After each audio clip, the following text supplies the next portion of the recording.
Thank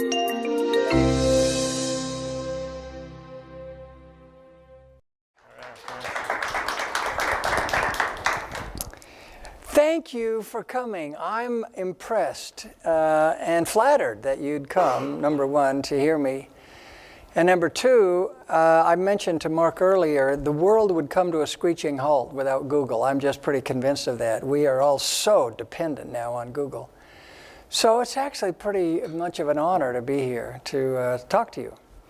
What I want to do is talk to you a little bit about the work we're doing at the university. We have a research center there.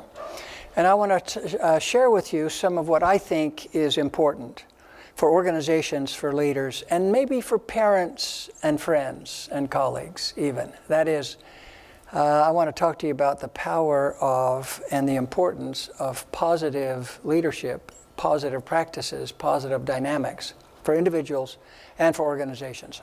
So, I want to have you think about a line across this slide as representing a deviance continuum. Now, in English, the word deviance has a negative connotation. So normally, deviance means you're in trouble, you're doing something wrong. If I call you a deviant, normally a criticism. But deviance just means an aberration from the norm, unexpected, not normal behavior. So, there are several implications of thinking of deviance on a continuum. So you can think of negative deviance, but you can also think of positive deviance. Several implications, one of which is all organizations exist to eliminate deviance. The reason we organize is to eliminate unexpected, aberrant, not normal behavior. So Mark stands up, everybody stops talking, everybody looks forward, we organize, otherwise it's chaos, we can't get anything done. So, all organizations aspire, by definition, toward the middle of that continuum. That is, we don't want deviance, unexpected, aberrant behavior. So for the most part, organizations or organizing puts us in the middle. Another important implication is we know a lot more about one end of this continuum than the other. So for example, think of physical health. On the left-hand side, we'd call that illness. I got the flu, I got diabetes, I got heart disease. 90% of all medical research focuses on the gap between the left-hand side and the middle. Right? If I'm sick, if I'm ill, if I'm having difficulty, I will get studied. There will be pharmaceutical products produced for me. People will do all kinds of tests.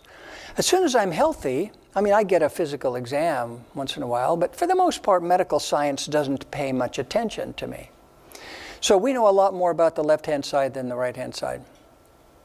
Another important implication, excuse me, is that hardly any research is done in psychology on anything except the left-hand side of that continuum. So for example, physical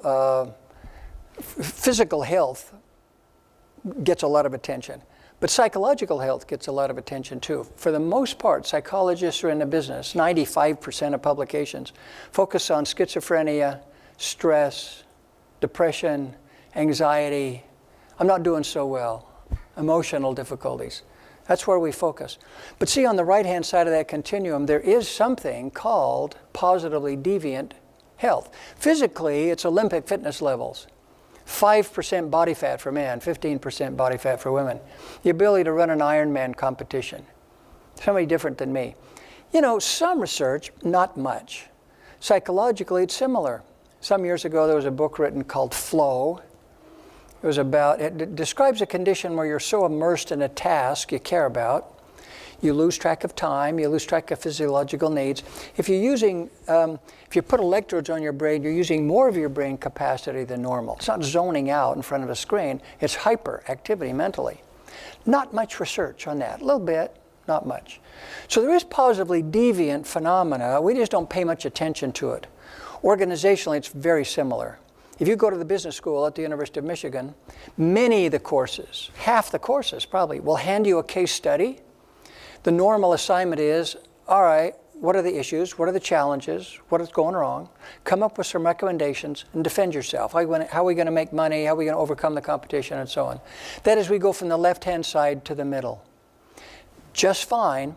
But on the right-hand side, there is positively deviant organization performance. Now, there are several important implications of thinking of the right-hand side of that continuum. I refer to the right-hand side as abundance gaps. I refer to the left-hand side as deficit gaps, problem-solving gaps, challenge gaps. Almost everything we study is focused on the left-hand side of that continuum. On the right-hand side, I refer to that end of the continuum as a virtuous condition. Now, virtuousness as a concept is not really acceptable in scholarly, rigorous circumstances, too religious, too philosophical.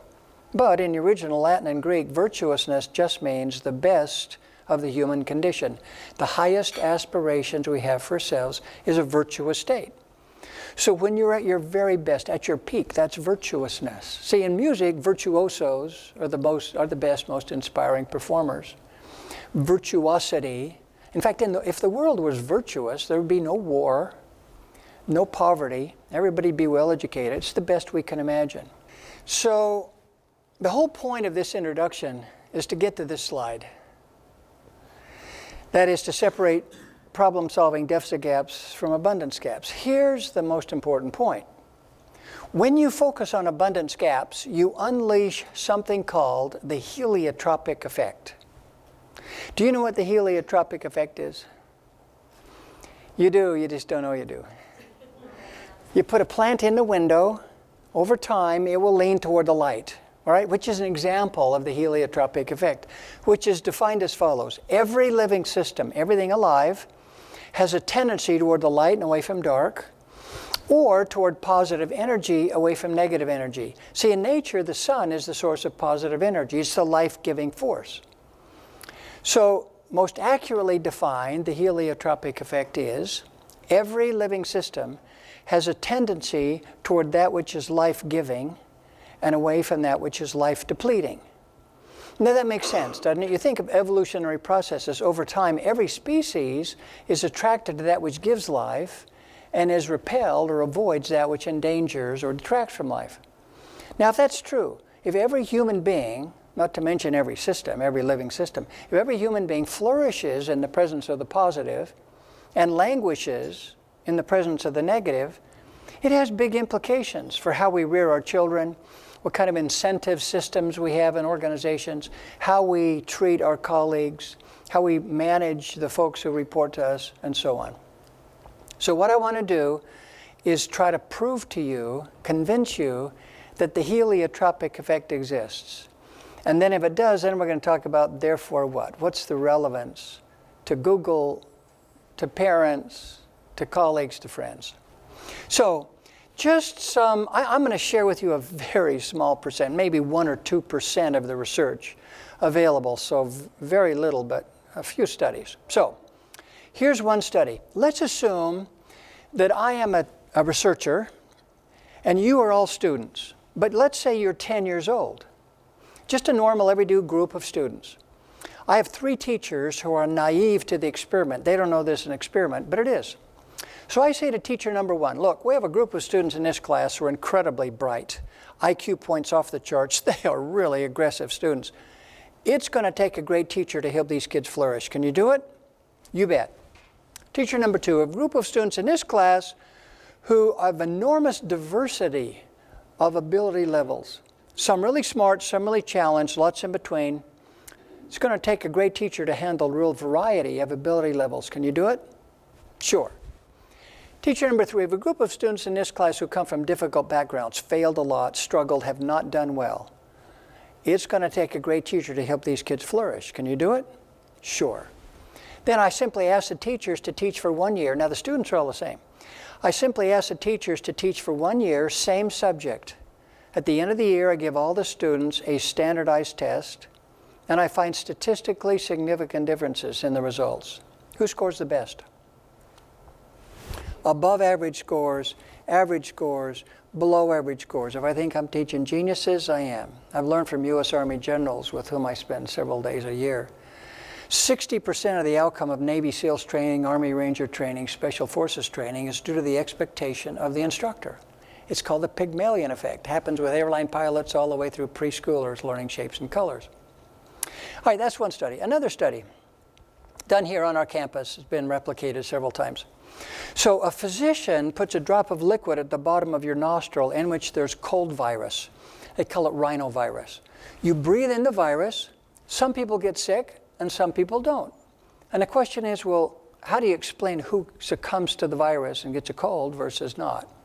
Turns out the temperature at the back of your throat, where your esophagus meets your nasal passages, a 0.5 degree difference in that temperature causes you to succumb to the virus versus be resilient, and your emotional state affects the temperature. Happy, optimistic, positive people become sick significantly less often, half as often as depressed, angry, cynical people. But the classic study that illustrates this is called the nun study. It's a study of 678 Catholic nuns living in a convent.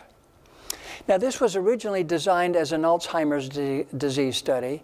So these women were between the ages of 75 and 104, and some of them had Alzheimer's disease. But see, they have the same diet, same regimen, same environment. You can control for a lot of factors. Well, there was a side finding that emerged from that research, and here it is. It was especially interesting to me. They found the journals or diaries of 180 of these women when they entered the convent 60 years before. Some of these women are saying things like this in their journal: "This is a culmination of my life's dream. I'm so happy to enter the order. This is such a blessing." Some are saying, "This is going to be a real challenge, it's going to be a sacrifice, it's going to be difficult, but I'm committed, I'm going to follow through." Difference? They simply put nuns in two groups depending on which type of journal they were keeping. Then, the study was, at the end of 60 years, they simply counted the number of nuns alive in each group. Now, these numbers aren't precise, but they are very close, and they represent the difference. Of the 90 nuns in the first group, 70 were alive.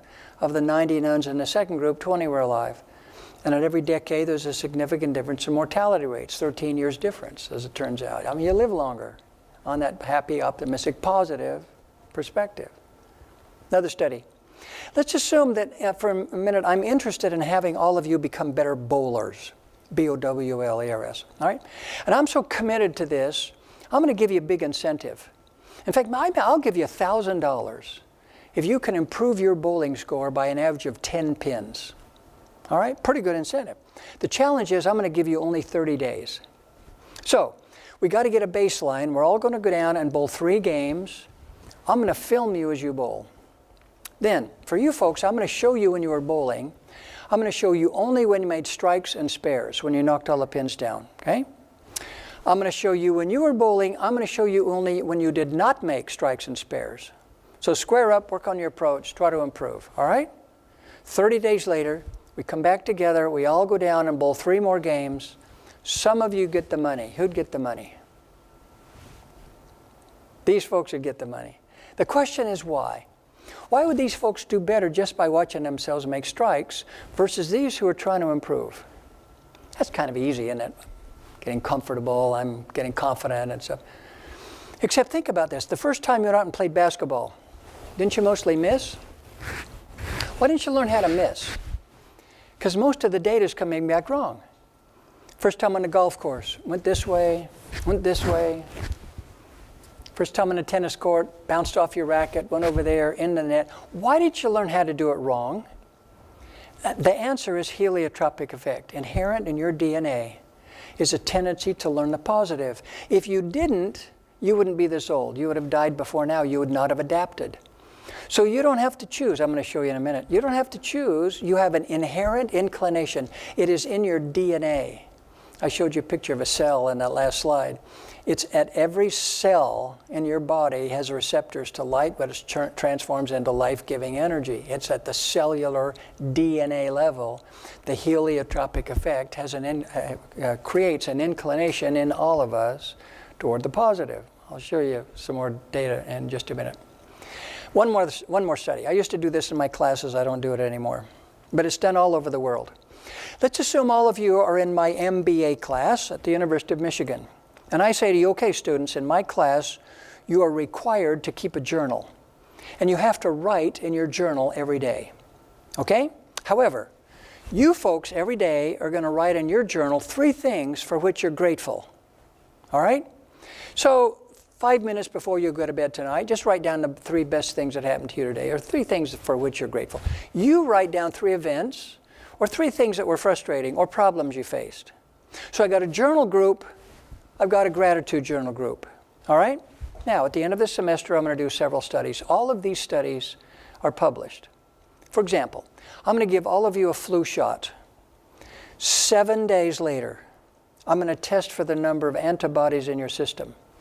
You're going to be healthier in 7 days, detectably, physically healthier, more antibodies in your body than are you. Now look, this is a gratitude journal. That's putting yourself in a virtuous, or in this case, a gratitude condition once a day. I can get a physical difference. This is not something difficult. This is not losing weight or giving up coffee or training for a marathon or something. This is put yourself in a virtuous condition. Another, I give you a mental acuity test. What's that? You have to memorize information. You have to remember information. You have to come up with sophisticated decision rules for complex data. More mental acuity here than here. I can affect your test scores. I'm going to show you in a minute. I give you a creativity task. What's that? Well, think of all the things you can use this for, or a ping pong ball, or a brick. More ideas here and a broader variety of ideas here. It's called mental flexibility, here than here. This is a gratitude journal. This is a pretty easy intervention. There's a study done about 6 months ago now. It was the first, they say, claimed it's only one of its kind. I can detect if you have heart disease on the basis of blood chemistry. I'm not a medical doctor, so I don't know how that works, but that's apparently the case. So what they did is took heart disease patients, and they simply put them in 2 groups. One's a control group. The other one, they asked them to keep gratitude journals for 8 weeks every day.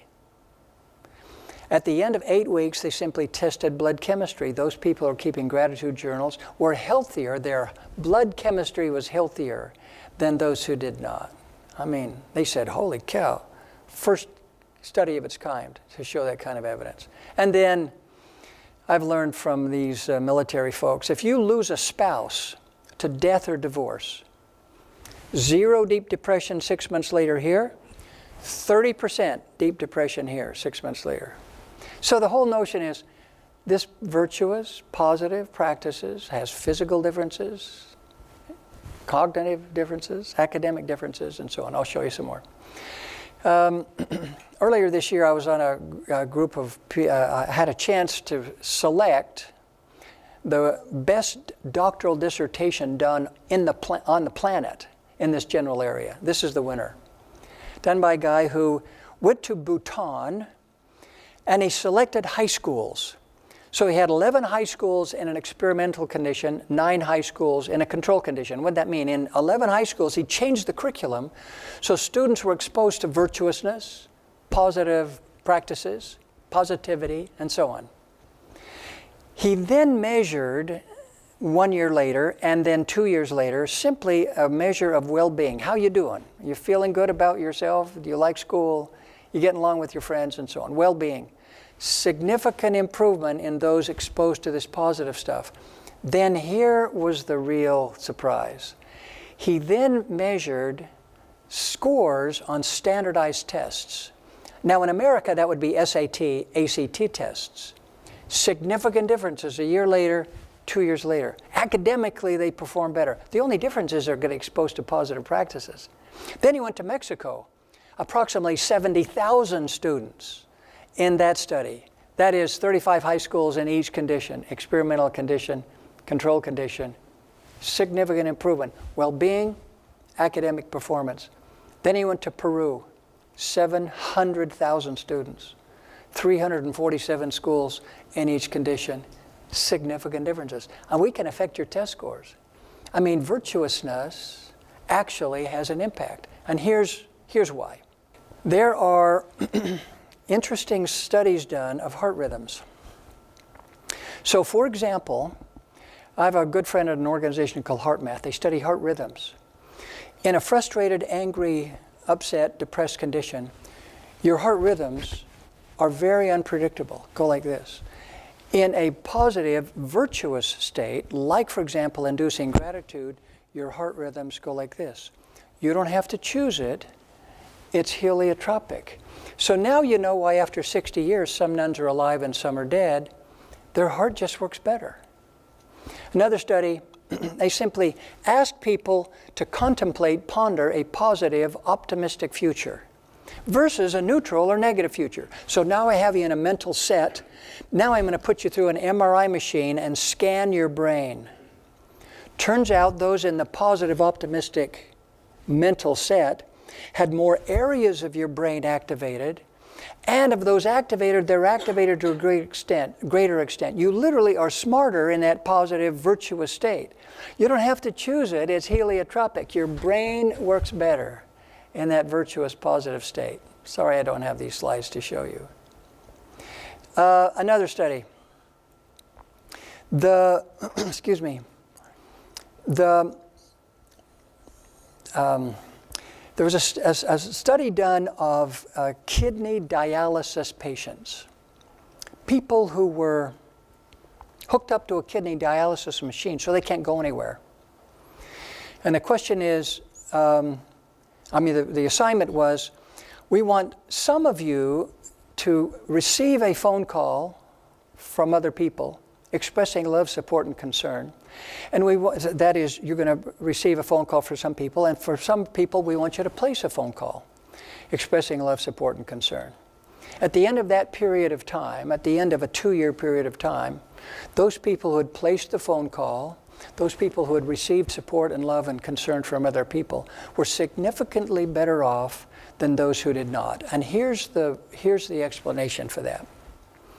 If you are significantly overweight, the probability of dying early is 20%. If you are an excessive drinker, probability of dying early, 30%. My MBA students always want to know what the definition of excessive means. If you're a smoker, probability of dying early, 50%. If you are in poor social relationships, probability of dying early, 70%. Bad social relationships trump the physical factors we normally pay attention to. I mean, it matters a lot. And there's a whole bunch of research that suggests that that's the case. If you're in a conflicting, difficult relationship, you're going to have a hard time. That is, your body, for many reasons, is not going to do well. All right. Well, the question is, why is that? Well, most of the time we say, well, it's because, I'm getting my needs met. I mean, I want to be popular. It feels good to have somebody care for me, and so on. Except that's not the explanation. Here's the explanation. And these studies were all done in our university. So I have a colleague who's a psychologist who took entering freshmen at the University of Michigan. These are all 17, 18, 19-year-old kids. She simply asked them to identify their goals for the year. Now, everyone has lots of goals, but she categorized the goals into 2 types. One type were called achievement goals. I want to get good grades, I want to be popular, I want a girlfriend, I want to make the team, and so on. The other kind of goal was called contribution goals. I want to make a difference. I want to have something get better because of what I've contributed. Now, she put people in 2 groups depending on which type of goal was dominant.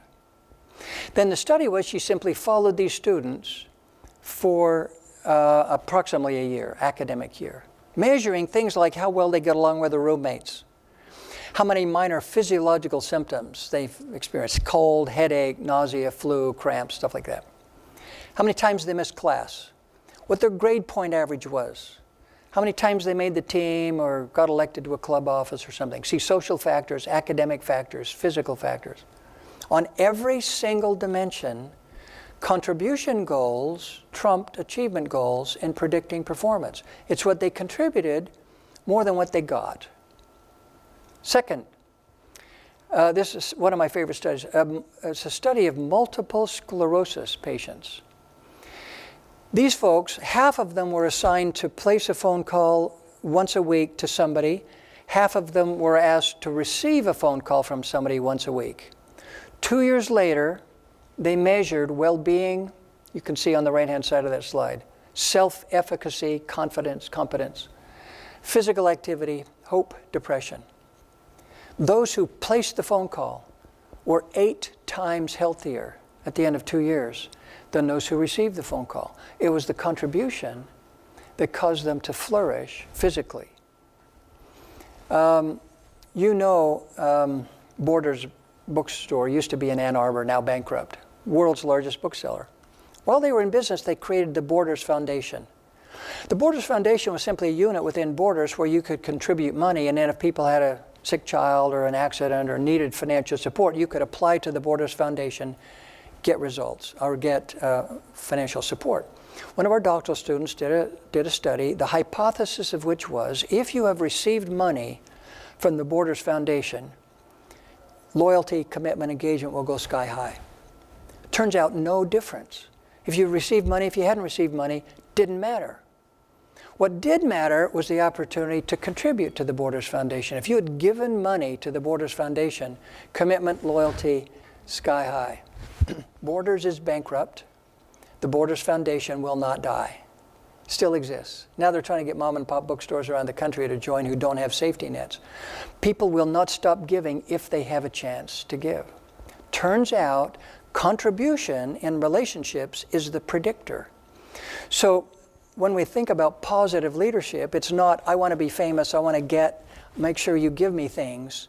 It rather is, what can I contribute to the well-being or flourishing of other people? And there's a whole bunch of ways to think about doing that, because almost all organizations, when you do especially well, give you stuff. You give an financial incentive, you get your picture on the wall, somebody gives you some recognition in a newsletter, you're a receiver. Turns out, if you have an opportunity to give or contribute to somebody else, that's a much better incentive. Like, for example, if Mark does especially well, I'm going to ask him to coach somebody else because they need to become as good as he is. That is, his reward is he get a chance to teach or coach. That's just one example of many that you can use to contribute in organizations. Okay, and I'm going to skip these.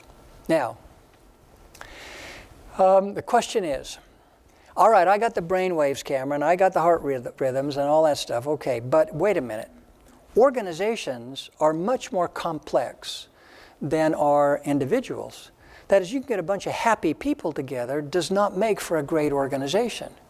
So the question is, does this actually work in organizations? When I'm held accountable for profitability and productivity and quality and customer satisfaction and so on. That's been my research for 15 years. That's been the question. Yeah, but does it work in organizations? Turns out, after 15 years, the bottom line is, if you implement in an organization positive practices, we haven't talked about what that is at all, but virtuous practices, compassion, kindness, forgiveness, gratitude, and so on, you will get higher levels of profitability. You make more money by far than the industry average. Productivity is significantly improved. Quality goes up. Fewer errors, less waste, fewer mistakes. Innovation, new product ideas, creativity, all improve. The scores on creativity go up. Customer satisfaction, customer loyalty, customer retention goes up. Employee satisfaction, employee retention, all go up. That is, that's what you're held accountable for. All of those are significantly improved when you implement positive practices.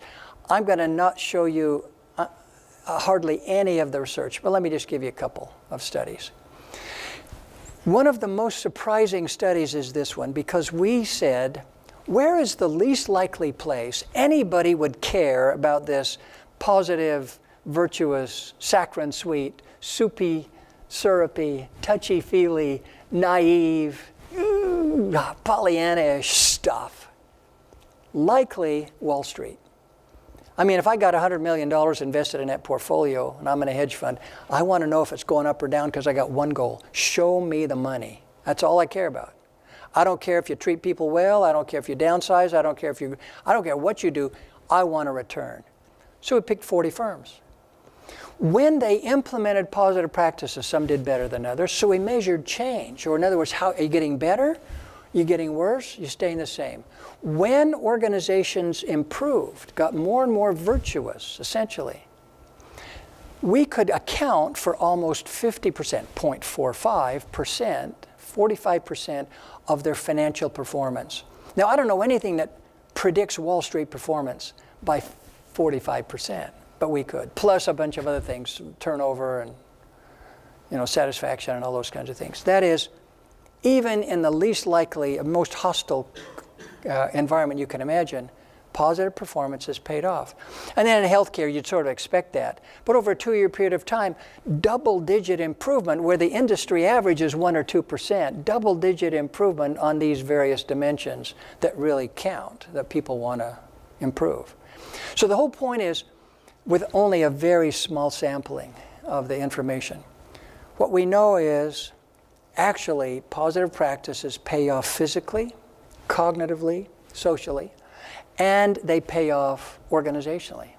When you implement positive practices, organizations do better. We improve what we want, what we're held accountable for, what we want to improve. All right. There's a bunch of resources that are available if you want to get them. There's a website that we have for our research center where there's long lists of videos and references and papers and syllabi for courses and all those kinds of things. And I'm going to stop here because I've just talked for 32 minutes. Questions, comments, yeah, buts, anything on your mind? Hey, my name is Dominique, and I do have a question about if you've ever did a study on Google. I feel like a lot of the brackets you talked about and positive leadership and are quite a few of our pillars that I think our senior leadership takes pretty seriously. Have you ever looked at a study on Google? I've never done a study on Google. I'd love to. Just was curious. I would like to. My prediction, I'll finish the thought. My prediction is that there are pockets that are spectacular, extraordinary, and pockets that could be improved, I would guess. And one of the nice things about studying Google is to try to find out where those are and what the practices are specifically here that would create the spectacular performance. So far, there is no disconfirming evidence that this pays off in organizations. So far. I get disconfirming evidence about anything, but not this. Thanks. First of all, thank you for coming out here and speaking to us. I was wondering if you have, similar to the question about Google, but have you done any research around like nonprofits and those who work there, or maybe are in some sort of service jobs such as nursing or firemen, just helping the community? Yeah, that's a really good question. How about not-for-profits? It turns out we've done a lot of work in the following industries. There's a lot of work in education. That is, implementing these positive practices changes test scores, changes academic performance, and so on. We've done a lot of work in healthcare. I showed you one little quick study of that in hospitals. We've done a lot of work in the national intelligence agencies, CIA, FBI, NSA, DIA, 16 agencies. See, you can't manufacture enough bullets to keep the world safe, can you? So there's got to be some alternatives. They get it. And it's been pretty inspirational to me to see how the FBI is trying to figure out a way to implement positive practices or positive leadership, So that's another. Military, Army generals, especially U.S. Army generals. I'm not working on any, the non-commissioned officers and so on, but from the 1, 2, 3, 4-star level, boy, I tell you what, I'm impressed with them from their perspective, setting strategy for the world. This resonates and matters. They've been working on this for 7 or 8 or 9 years, this whole topic. So that. We did a big study of nursing, nurses, similar kind of outcome with nursing care, and probably some others, but there's a lot of not-for-profit work that's being done.